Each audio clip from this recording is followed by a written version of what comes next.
আজকে আমি রেডি সেডি হয়ে প্রথমে আমার স্টুডিওতে চলে এসেছি, কেন কি আজকে আমার আছে দুটো ব্রাইড আছে আর দুটো নয়তো তিনটে পার্টি মেকআপ আজকে আমাকে করতে হবে।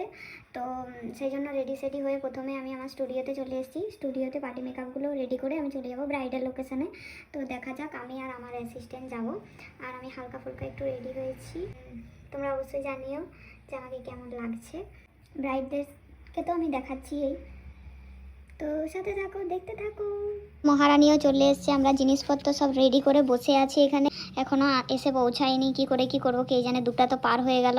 ভাবছি নিচে বসে বসে এই মেকআপগুলো করে দেবো, কেন কি এমনিতে তো দাঁড়িয়ে থাকতেই হবে অনেকক্ষণ। দেখা যাক, আগে তো আসুকই তারপরে।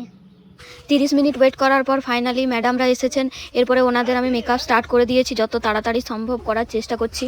দুই দিদিকে রেডি করতে করতে প্রায় 3:30 4টা বেজে গিয়েছিল। আর ওইদিকে আছে আমার দুটো ব্রাইড, খুব তাড়া লাগছিল, ওই জন্য তাড়াতাড়ি করে অ্যাসিস্ট্যান্টের স্কুটিতে বসে চলে গেলাম ব্রাইডের লোকেশনে। ওই দিনকে ছিল আমার দুটো রিসেপশন ব্রাইড, একটা ব্রাইডের লোকেশন আমার সামনে ছিল, ওই জন্য আগে সামনেরটা ভেবেছিলাম কমপ্লিট করব, তারপর দূরেরটা।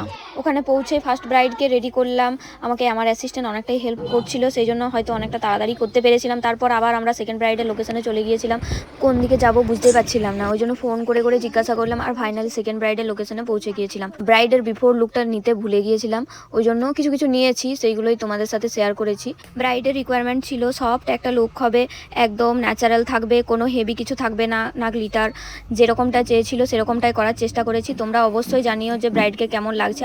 তারপর এতটাই দেরি হয়ে গিয়েছিল যে ব্রাইডের কোনো ফটো নিতে পারিনি, অনেকটাই রাত হয়ে গিয়েছিল, ওই জন্য দুজনে তাড়াতাড়ি করে বাড়ির দিকে রওনা দিলাম। তো এই ব্লগটা তোমাদের কেমন লাগলো অবশ্যই জানিও। দেখা হচ্ছে নেক্সট কোনো ব্লগে। সবাই ভালো থেকো, সুস্থ থেকো, লাভ ইউ অল, টাটা।